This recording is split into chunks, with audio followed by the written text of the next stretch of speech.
Bab 564.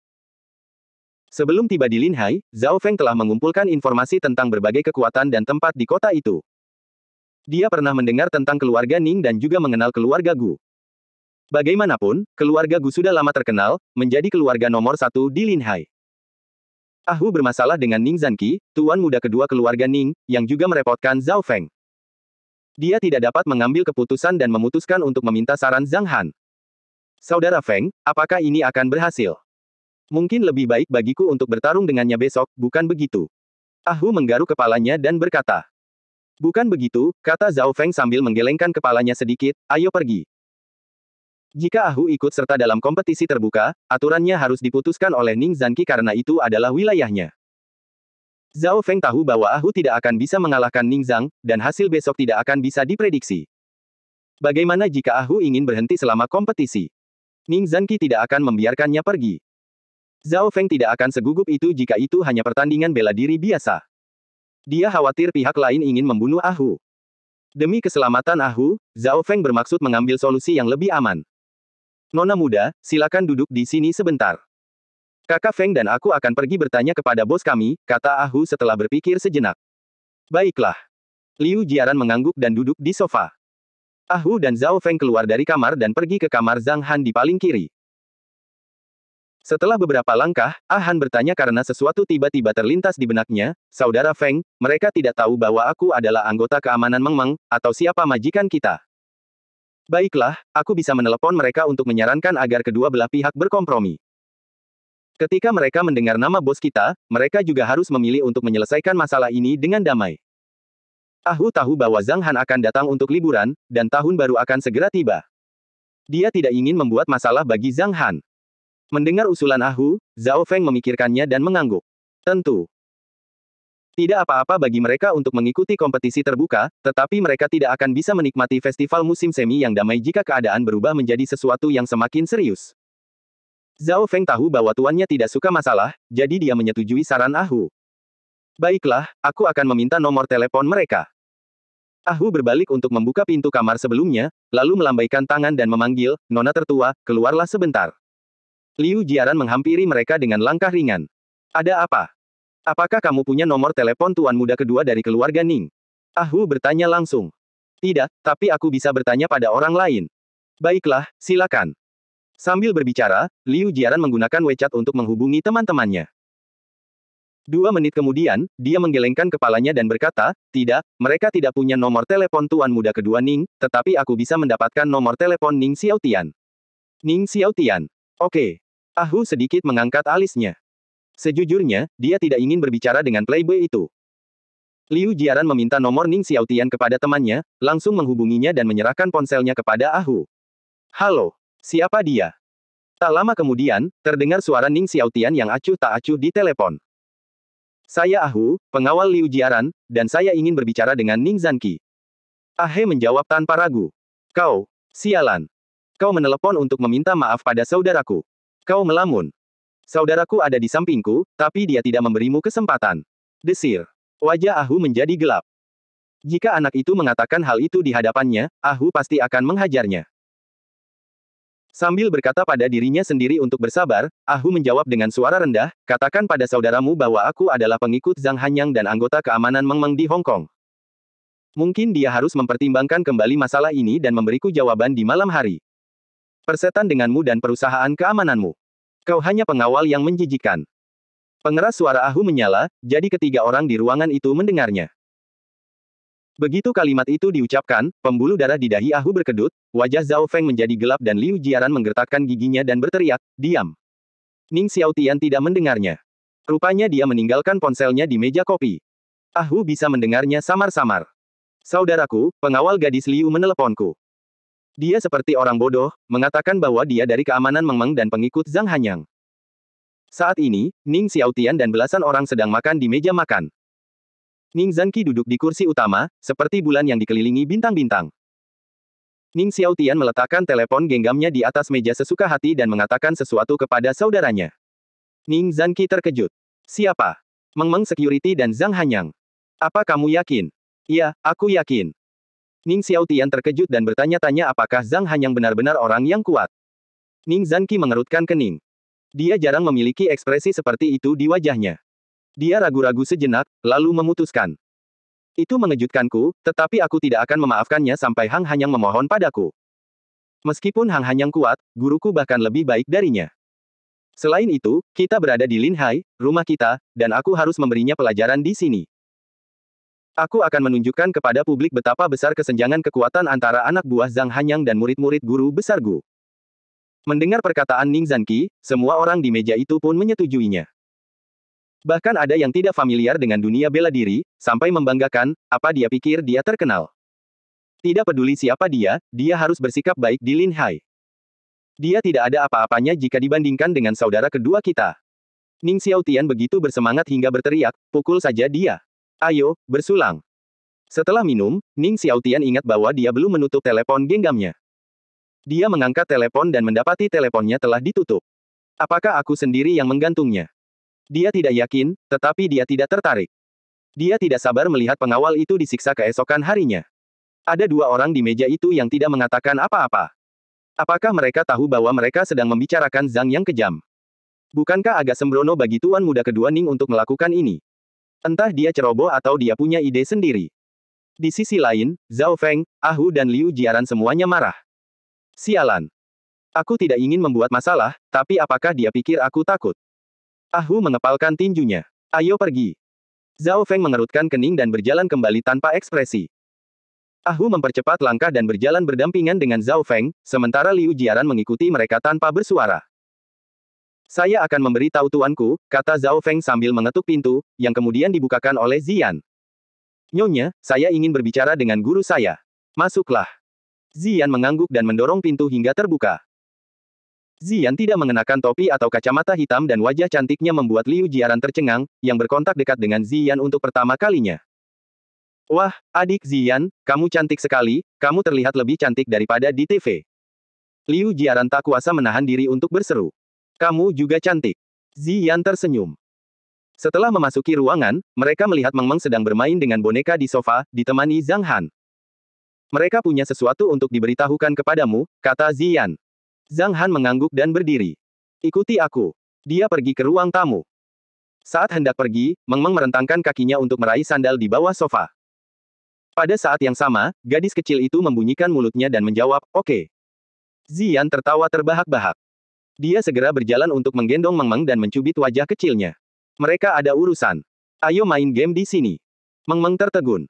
Zhang Han tersenyum dan memasuki ruang tamu. Liu Jiaran, yang akhirnya masuk, menutup pintu. Apakah ini masih tentang kalian berdua?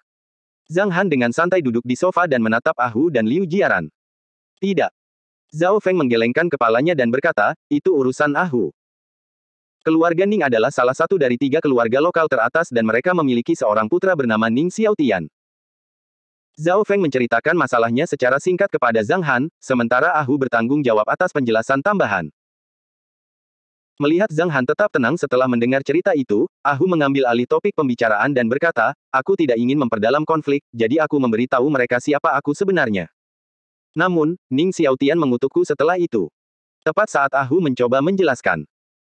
Zhao Feng membantunya melanjutkan, dia tetap sombong di telepon bahkan setelah mendengar namamu.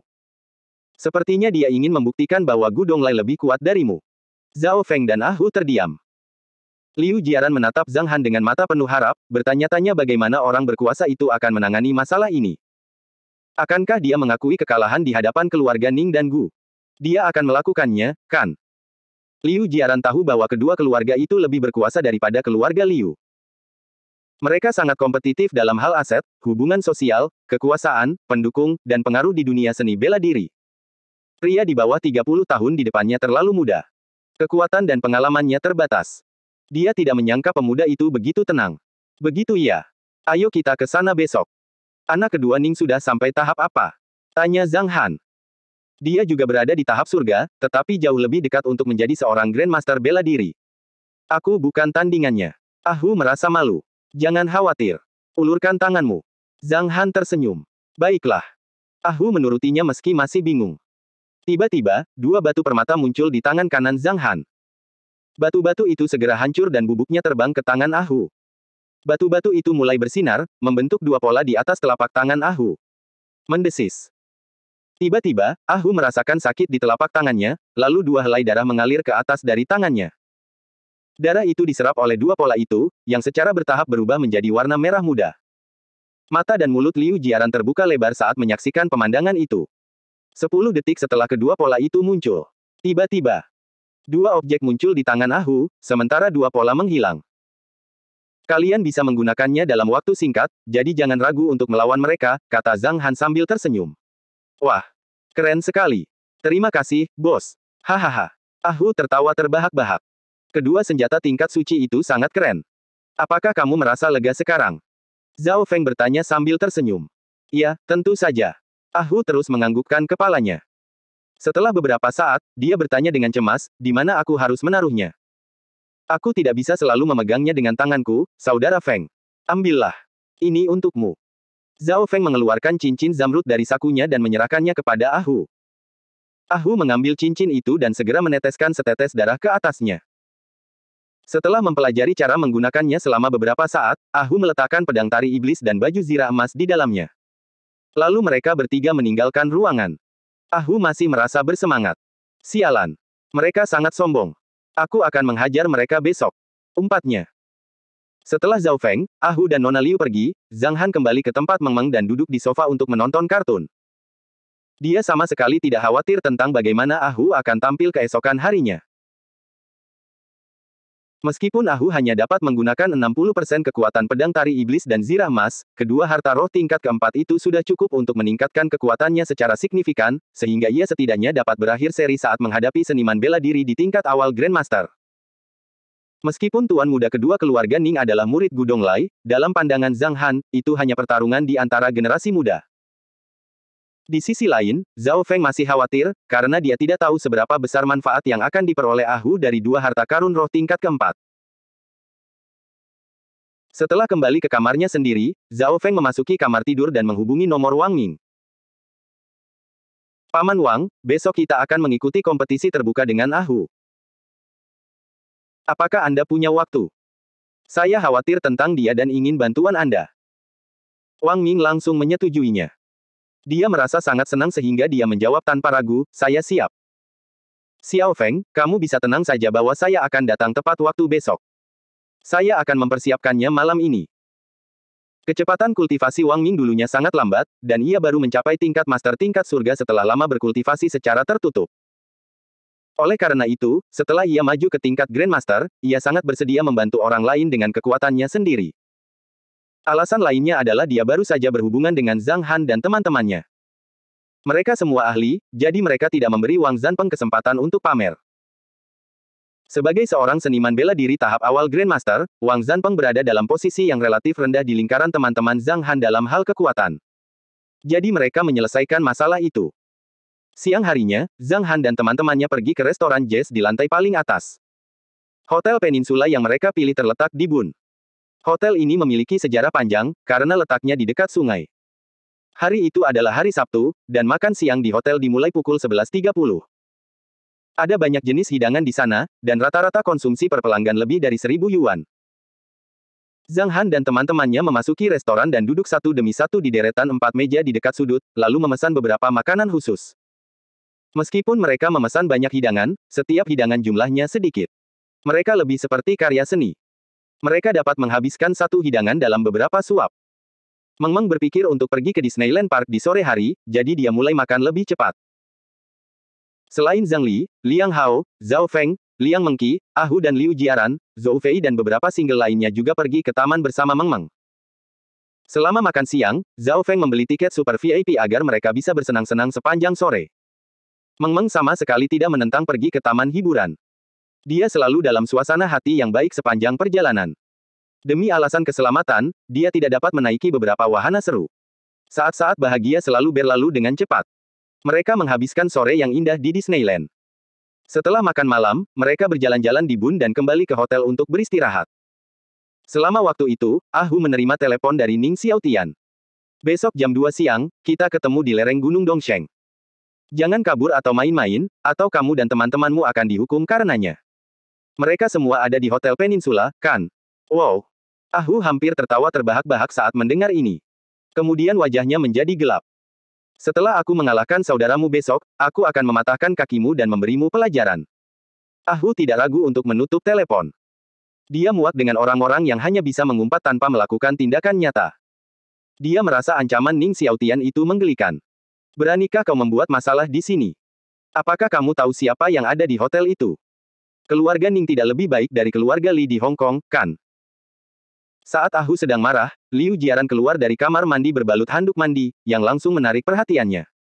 Bukankah kita akan pergi ke bioskop? Apakah kamu ingin membuat film? Kata Ah Hu seperti seekor kambing. Iya. Tangan kiri Liu Jiaran berada di tepi handuk mandi.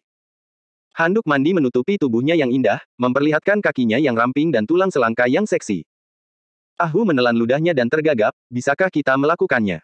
Kita belum bertunangan. Tidak apa-apa. Liu Jiaran melepaskan ikatan handuk dengan tangan kanannya. Engah, Ah Hu tersedak ludahnya sendiri. Hahaha, dasar bajingan bau. Beraninya kau mengatakan itu setelah dimarahi oleh bosmu. Liu Jiaran mendengus.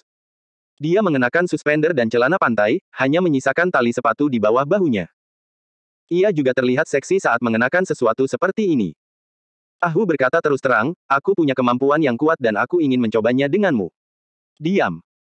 Liu Jiaran tersipu malu dan mendorong Ah Hu keluar dari ruangan, filmnya akan segera dimulai.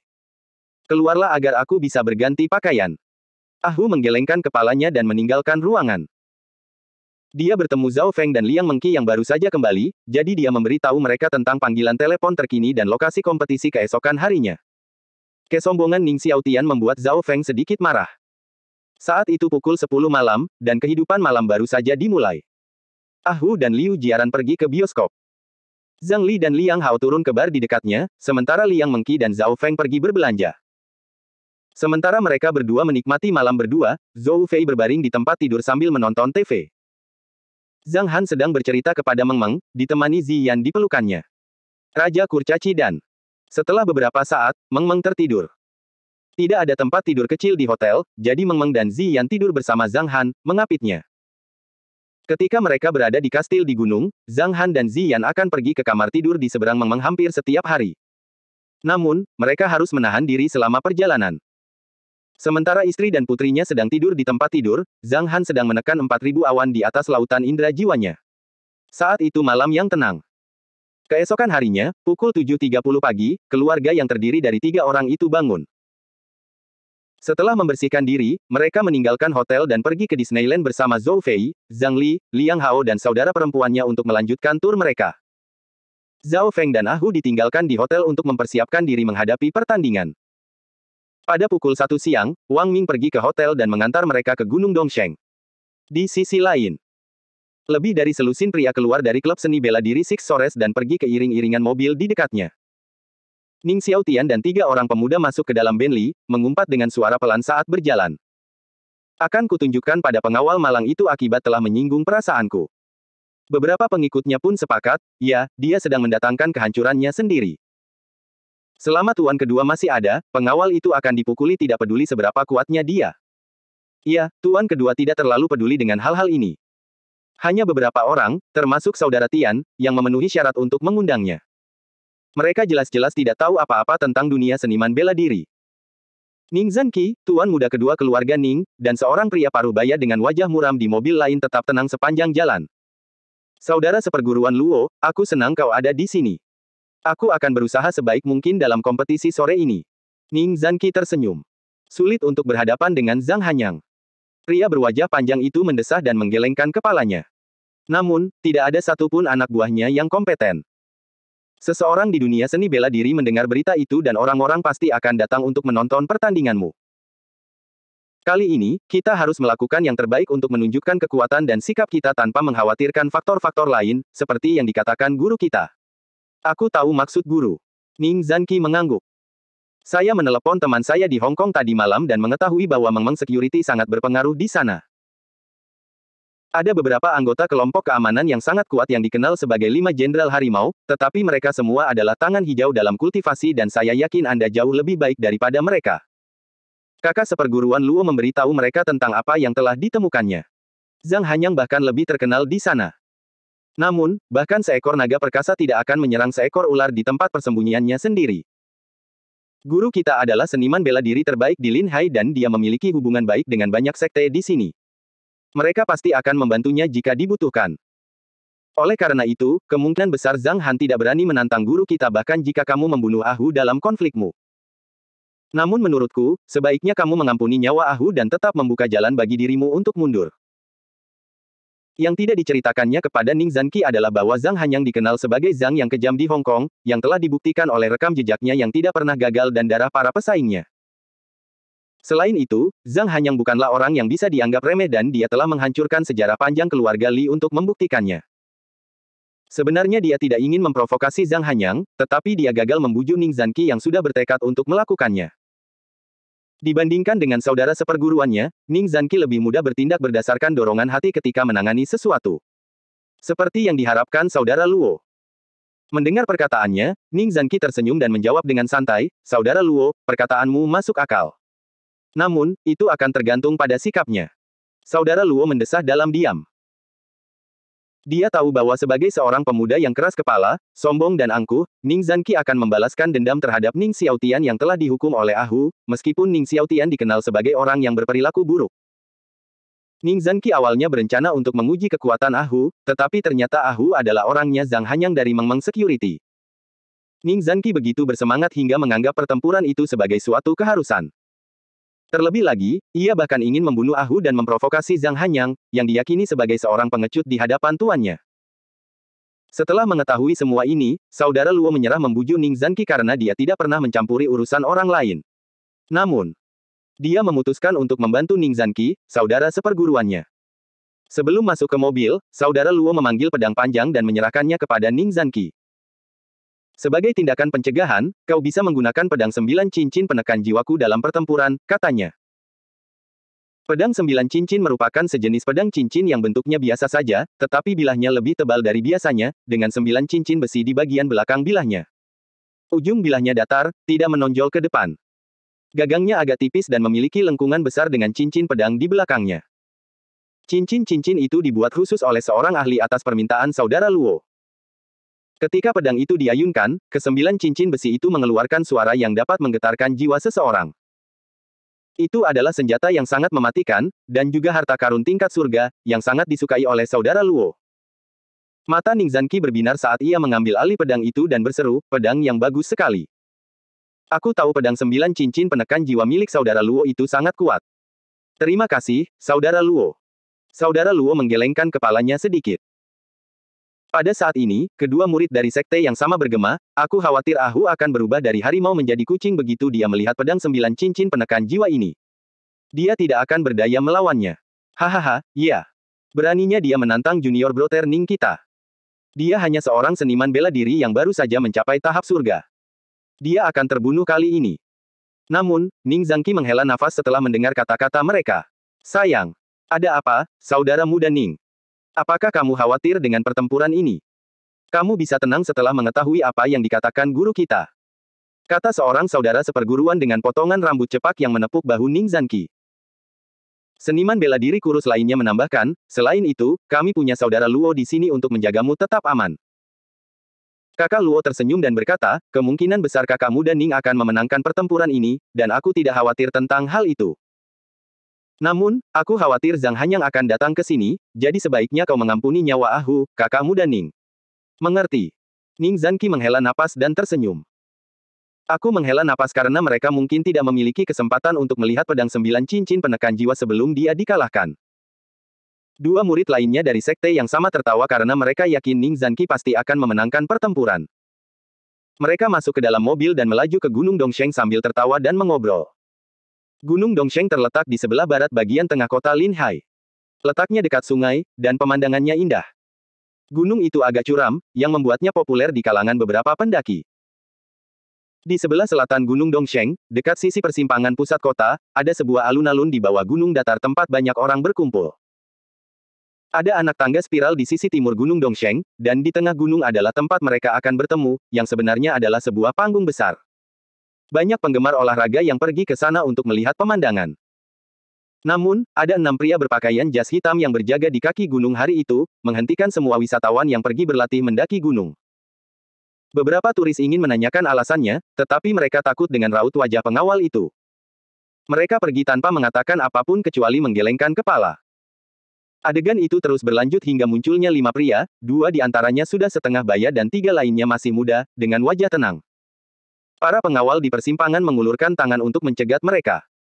Namun, begitu pemimpin itu mengangkat tangannya, dia tiba-tiba merasakan ada banyak kekuatan di lengannya. Pada saat yang sama, pria parubaya dengan potongan rambut cepak di depannya sedang menatapnya. Mendesis.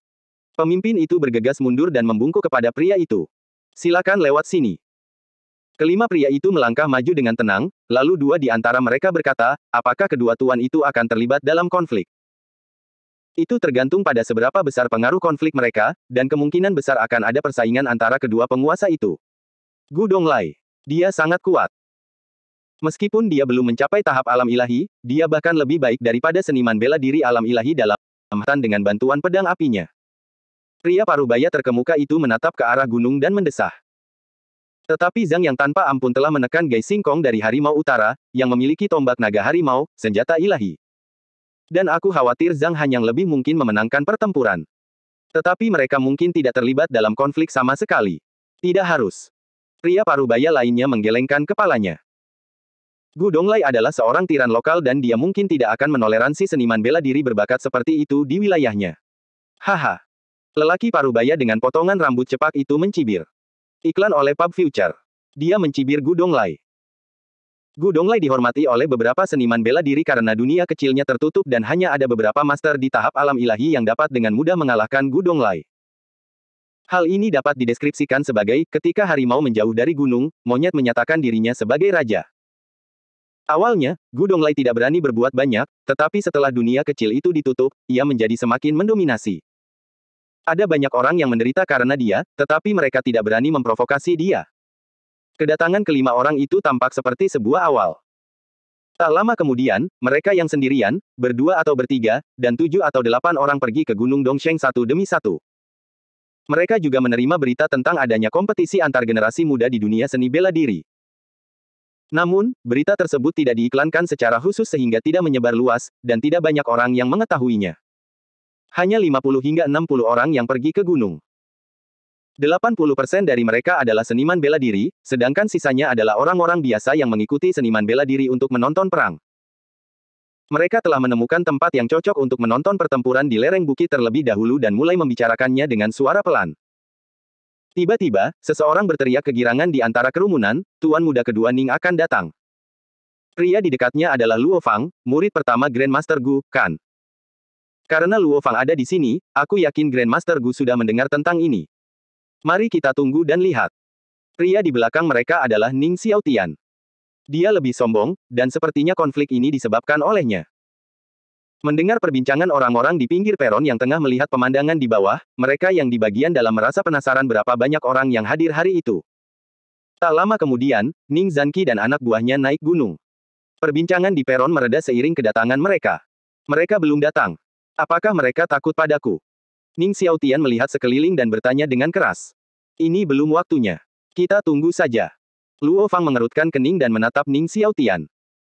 Sebagai seorang pria yang sederhana dan rendah hati, dia tidak menyukai Ning Xiaotian yang sombong. Mendengar perkataan saudara Luo, Ning Xiaotian mundur diam-diam bersama teman-temannya sebelum Ning Zanqi bisa memarahinya. Ning Zanqi gembira karena kompetisi yang akan datang. Dengan 3 menit tersisa, dia masih belum melihat lawannya. Wajah Ning Zanqi menjadi gelap. Mengapa kau tidak menepati janjimu? Aku menunggumu dengan pedangku. Semenit kemudian, terdengar teriakan pelan dari tepi peron, sekelompok orang lagi datang. Apakah mereka? Meskipun aku tidak tahu seperti apa rupa mereka, kelompok orang ini tampaknya kuat. Seharusnya merekalah yang melakukannya. Di bawah tatapan semua orang, sekelompok lebih dari 10 orang menghampiri mereka. Saat mereka mengambil langkah pertama di peron. Swiss, Swiss, Swiss. Ning Zanqi menyambut mereka dengan tatapan tajam. Kebanyakan saudara seperguruannya memperlihatkan ekspresi wajah yang sama seperti dia, kecuali Luo Fang yang memperhatikan sekelompok orang itu, dengan hati-hati memusatkan perhatian pada Wang Ming. Dia juga seorang master bela diri. Aku bertanya-tanya, apakah dia datang atas permintaan Zhang Hanyang? Tatapan mata kedua orang itu bertemu, dan suasana di lapangan tiba-tiba menjadi sedikit khusyuk, dingin, bahkan suhunya tampak turun beberapa derajat. Mereka cukup berani untuk datang ke sini. Ning Zanqi menyeringai. Aku sama sekali tidak takut padamu. Ah Hu mencibir pada Ning Zanqi. Dia terprovokasi oleh panggilan sebelumnya. Dia ingin membalas dendam atas penderitaannya. Banyak orang yang hadir terkesiap ketakutan setelah mendengar kata-katanya. Saat ini suasananya sangat tegang. Apa yang akan terjadi nanti? Wajah Ning Zanqi juga menjadi gelap. Dia sedang memikirkan cara membunuh Ah Hu. Apa yang kau katakan? Kau. Ning Xiaotian mengubah wajahnya dan mulai mengumpat Ah Hu. Sebelum dia bisa selesai berbicara, Zhao Feng mengangkat alisnya dan menggerakkan tangan kanannya. Sebuah batu muncul di telapak tangannya. Suara mendesing. Dia melemparkan batu itu, yang bergerak secepat cahaya, ke arah Ning Xiaotian. Yang terakhir bahkan tidak punya waktu untuk menanggapi, kecuali membuka mulutnya karena terkejut. Kalau dia sendirian, batu itu akan memecahkan kepalanya. Beruntungnya, Grandmaster Luo berdiri di dekatnya. Melihat batu itu, Luo Fang mengulurkan tangannya dan mengepalkan tinjunya. Batu itu meledak di udara. Luo Fang mengerutkan kening dan berkata dengan tidak senang, tidak sopan bagimu untuk menyerang orang biasa. Haha. Zhao Feng tersenyum dan menggelengkan kepalanya. Kemudian dia melangkah maju dan menatap Ning Xiaotian dengan acuh tak acuh, aku akan membunuhmu jika kamu berani bicara omong kosong lagi. Zhao Feng tidak menyukai orang yang sombong dan selalu berbicara omong kosong, belum lagi dia teringat dengan apa yang dikatakan Ning Xiaotian tempo hari. Oleh karena itu, dia langsung menyerang Ning Xiaotian tanpa ragu-ragu. Dia ingin memperingatkan orang itu dengan serangan ini. Zhao Feng tahu bahwa jika gurunya ada di sana, dia akan segera membunuh Ning Xiaotian setelah mendengar kata-kata itu. Ning Zanqi dan anak buahnya terpancing oleh sikap Zhao Feng. Adapun Ning Xiaotian, dia terpana oleh tatapan mata Zhao Feng yang tajam, dan tidak berani membalas perkataannya. Luo Fang, yang baru saja memblokir serangan Zhao Feng, mengerutkan kening dan mengalihkan pandangannya ke arah Zhao Feng. Jangan berlebihan, anak muda. Apakah kamu tidak lupa di mana kamu berada? Apa? Di mana aku? Bukankah ini kota Lin Hai? Zhao Feng menjawab dengan tenang. Itu Lin Hai, tapi... Wajah Luo Fang menjadi gelap, itu kota Lin Hai dengan keluarga Gu yang tinggal di dalamnya. Dan kita semua adalah murid Grandmaster Gu. Meskipun kamu seekor naga, sebaiknya kamu berperilaku baik di wilayah orang lain. Siapa yang lebih sombong, aku atau orangmu? Kau lebih tahu daripada aku. Zhao Feng tertawa. Percakapan mereka membuat penonton lain semakin gugup.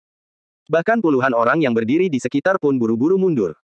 Mereka takut kedua kelompok itu tiba-tiba akan berkelahi saat mereka berbicara. Sambil melangkah mundur, beberapa dari mereka mendesah penuh emosi. Ternyata ini adalah pertarungan. Aku sudah menduga ini akan menjadi kompetisi sungguhan. Apakah pertempuran antara anak buah Zhang Hanwang dan murid Gu Donglai akan berubah menjadi pertempuran antara Zhang Hanyang dan Gu Donglai? Seluruh Lin Hai akan terkejut jika mereka terlibat dalam konflik ini. Mereka mungkin tidak terlibat, tetapi saya khawatir kedua kelompok seniman bela diri ini akan bertempur. Siapa yang lebih kuat? Kedua kelompok memiliki master bela diri dan master kekuatan Qi. Saat yang lain berdiskusi, wajah Ning Zanqi menjadi gelap saat dia bertanya, aku heran kenapa kamu begitu berani, memprovokasi kami di tempat ini. Kau tidak ingin meninggalkan kota Lin Hai hidup-hidup, kan? Saudara-saudara seperguruan Ning Zanqi pun serempak berkata, mari kita beri pelajaran pada orang-orang sombong ini. Luo Fang menatap mata Zhao Feng dan berkata perlahan, anak muda, bersikaplah baik sebelum aku merasa kesal, bahkan jika kau bekerja untuk Zhang Hanyang. Kedua kelompok seniman bela diri itu bertengkar seperti orang biasa, tetapi setiap kata-kata mereka disertai dengan Qi yang berbeda dan terdengar lebih menakutkan. Wang Ming, yang berdiri di dekatnya, tampak tidak sabar dan melambaikan tangannya. Siapa tuan rumah kompetisi ini? Mengapa kalian semua berbicara? Baiklah, kita di sini bukan untuk bertengkar. Sudah waktunya kompetisi dimulai, kalau tidak, kita semua akan pulang. Wang Ming melirik Luo Fang dan kemudian melanjutkan, kalian semua berbicara dengan keras. Aku bertanya-tanya, siapa pemimpin kalian? Baiklah. Luo Fang melangkah maju beberapa kali untuk menunjukkan bahwa dialah tuan rumahnya, kami tidak ingin bicara omong kosong, mari kita mulai bertarung sesuai harapanmu. Kita semua tahu peraturan pertarungan untuk seniman bela diri jadi aku tidak akan memperkenalkannya. Sekarang mari kita mulai. Swiss, Swiss, Swiss. Di bawah tatapan semua orang, sebagian besar orang di kedua sisi melangkah mundur dan berhenti di tepi panggung, meninggalkan medan pertempuran dengan diameter 60 atau 70 meter untuk Ning Zanqi dan Ah Hu. Ada jarak 20 meter di antara mereka. Jika ada yang membunuh dalam pertarungan ini, dia tidak akan bertanggung jawab. Sekarang kalian bisa mulai. Semua orang di panggung mendengar kata-kata Luo Fang. Dia tidak mau berkata seperti itu, namun dia merasa kesal dengan Zhao Feng dan memutuskan untuk bersikap tegas. Jika mereka tidak begitu sombong, aku akan meminta saudara seperguruanku untuk mengampuni dia. Sekarang tampaknya itu tidak perlu. Pikir Luo Fang. Alih-alih menghentikan Ning Zanqi menantang Ahu, kali ini, dia menyarankan Ning Zanqi untuk tidak mengampuni nyawa saingannya, bahkan jika pria itu bekerja untuk Zhang Hanyang. Untuk sesaat, Luo Fang lupa bahwa Ning Xiaotianlah yang telah menyebabkan masalah bagi mereka. Wajar saja jika mereka bias terhadap pihak yang ada di pihak mereka. Banyak hal berkembang dengan cara ini. Ketika Luo Fang memberikan saran kepada Ning Zanqi, baik Zhao Feng maupun Wang Ming tidak menasihati Ahu tentang apa yang harus ia lakukan dalam pertempuran, karena mereka tahu betapa kuatnya Ahu dengan bantuan senjata tingkat suci milik Zhang Han.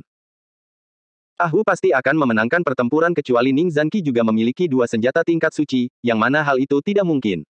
Zhao Feng mencibir. Ning Zanqi juga mencibir.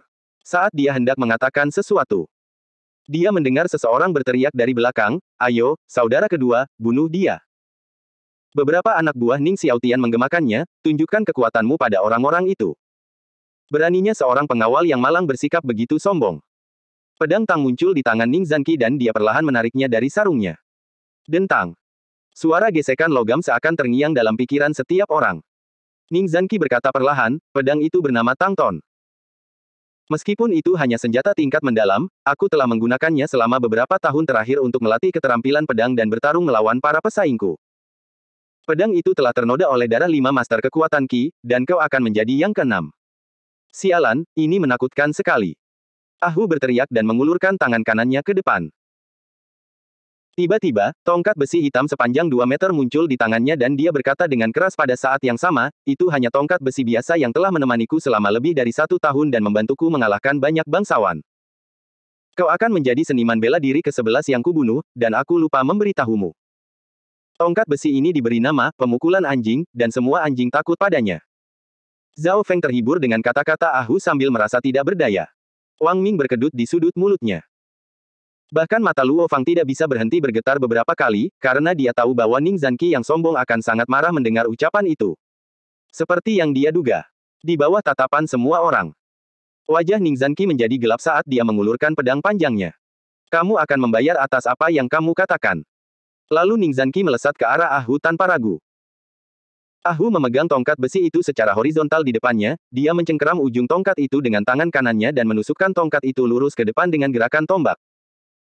Walaupun jurus itu terlihat kuat, namun keahliannya jauh lebih buruk daripada tusukan naga harimau milik Gai Singkong. Itu bukan karena perbedaan kekuatan, tetapi karena pemahaman mereka yang berbeda tentang senjata. Selain itu, Ahu hanya ingin mempermainkan tongkat besi itu. Pergilah ke neraka. Ning Zanqi menangkis tongkat besi itu dengan pedangnya. Dentang. Dalam proses tumbukan antara pedang dan tongkat, karena perbedaan kualitas, pedang Tang meninggalkan jejak yang dalam pada tongkat besi. Setelah tongkat besi Ahu diserang oleh pedang dari sisi kanannya, dia mengambil kesempatan untuk menghantamkan tongkat itu ke Ning Zanqi dari kiri atas. Dengan bantuan kekuatan Ning Zanqi, tongkat besi Ahu menjadi begitu berat sehingga meskipun ada mobil di sana, tongkat itu akan terbelah dua oleh Ahu. Tongkat besi itu melayang di udara sambil menimbulkan suara mendengung. Ning Zanqi memutuskan untuk tidak menangkis serangan itu secara langsung. Sebaliknya, ia menghindar ke satu sisi dengan pedang di tangan kanannya, lalu menebas tongkat itu agar menyimpang dari jalur semula. Pada saat yang sama, Ning Zanqi mengendalikan kekuatannya dan melompat setinggi setengah meter. Tangan kanan Ning Zanqi terentang ke kiri atas dan mengambil alih pedang panjang dari belakang.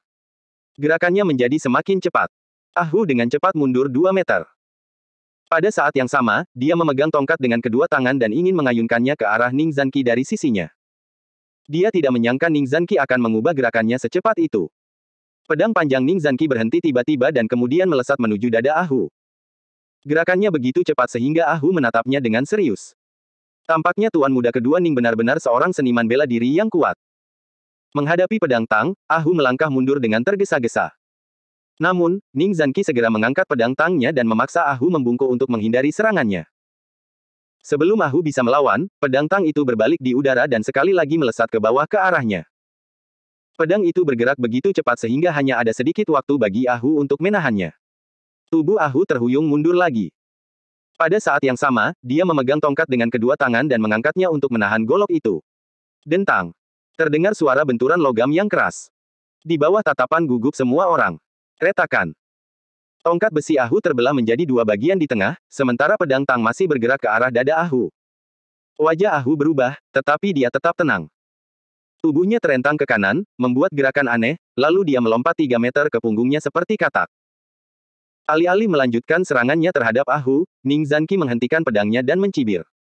Kau lebih lemah dari yang kuduga. Aku hanya butuh 3 pukulan untuk membunuhmu. Gemerincing. Banyak penonton terkejut oleh kata-kata Ning Zanqi, dan mereka mulai mendiskusikannya. Tuan muda kedua Ning sangat kuat, dia mengalahkan orang ini hanya dengan beberapa gerakan. Tentu saja, dia adalah murid terakhir Grandmaster Gu, jadi dia mempelajari semua keterampilan pedangnya. Dia adalah pemuda yang menjanjikan di antara mereka yang berada di tahap yang sama. Sementara yang lain berbicara, Luo Fang dan Ning Xiaotian juga bertukar pendapat. Apakah kamu melihatnya? Kakak keduaku adalah seniman bela diri yang kuat. Orang itu harus dibunuh hari ini. Ning Xiaotian menatap Ahu dengan tajam.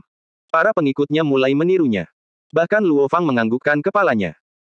Jika Ahu menunjukkan semua metode dan keterampilannya, Junior Brother Ning akan membunuhnya dalam 3 gerakan. 2 gerakan sudah cukup. Jika dia menggunakan Wind Blade, dia hanya butuh 1 gerakan. 2 kakak laki-laki lainnya juga membuat tebakan mereka sendiri.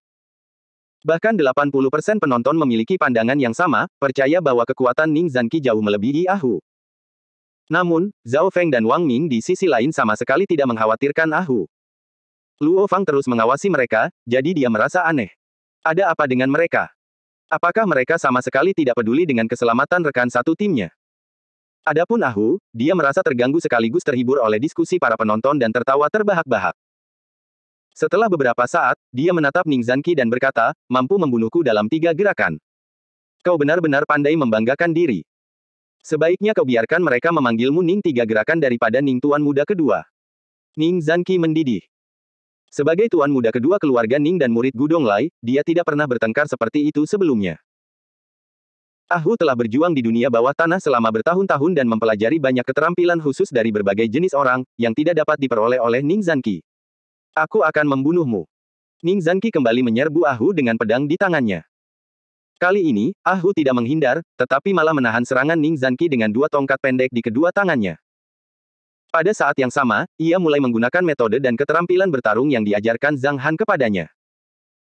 Ia menggabungkan keterampilan dan metode tersebut, yang membuat gerakannya lebih mudah berubah dan sudut serangan lebih tidak terduga. 10 detik kemudian, wajah Ning Zanqi berubah. Saudara Luo dan yang lainnya tercengang. Apa yang terjadi? Mereka terkejut dengan penampilan Ahu. Awalnya, gerakan Ahu tampak kuat, tetapi di mata mereka, dia sekaku gajah. Saat ini, gerakan beruntun yang dilakukannya bagaikan ikan yang berenang di air. Dia terus mempercepat gerakannya dan kemudian memperlambatnya, membuatnya tidak dapat diprediksi. Jangan lupa di-subscribe guys, gratis kok.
Sekelompok orang termasuk Zhao Feng tetap berada di sisi mereka.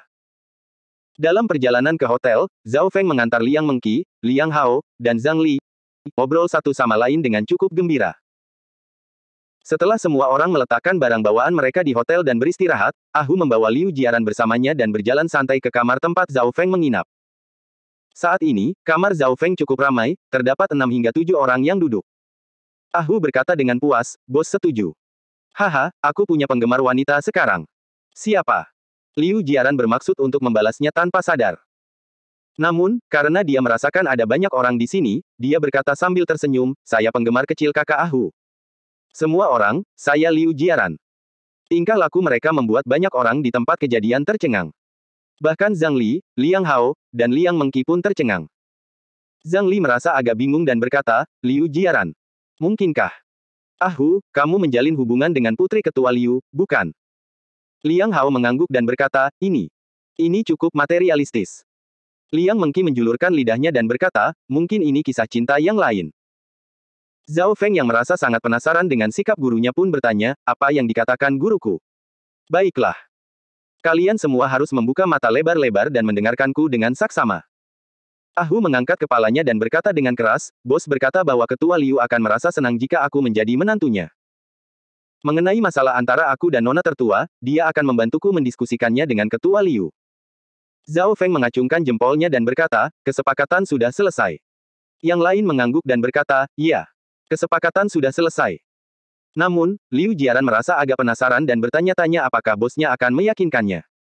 Dia tahu betul betapa ayahnya mencintainya. Dia bahkan berniat untuk berjuang keras dengan ayahnya dalam jangka panjang. Namun, berdasarkan reaksi mereka, tampaknya selama bos mereka bersedia berbicara dengan ayahnya, dia akan setuju. Dia merasa ragu dan berpikir, benarkah itu? Adapun Ahu, dia memikirkan hal lain sambil menepuk dahinya dan berkata, baiklah, saudara Feng, omong-omong, aku punya masalah lain. Zhao Feng bertanya, apa itu? Ahu menjelaskan secara rinci, saya menyinggung tuan muda kedua dari keluarga Ning, Ning Zanqi, yang kekuatannya jauh lebih kuat dari saya. Tuannya adalah tuan tua dari keluarga Gu, Gu Donglai, yang juga sangat hebat. Kemudian dia meminta saya besok untuk. Setelah Zhao Feng mendengarnya, raut wajahnya agak serius. Akhirnya, setelah terdiam selama 5 detik, dia berdiri dan berkata, ayo. Mari kita beralih ke tuanku. Jangan lupa subscribe guys, gratis kok.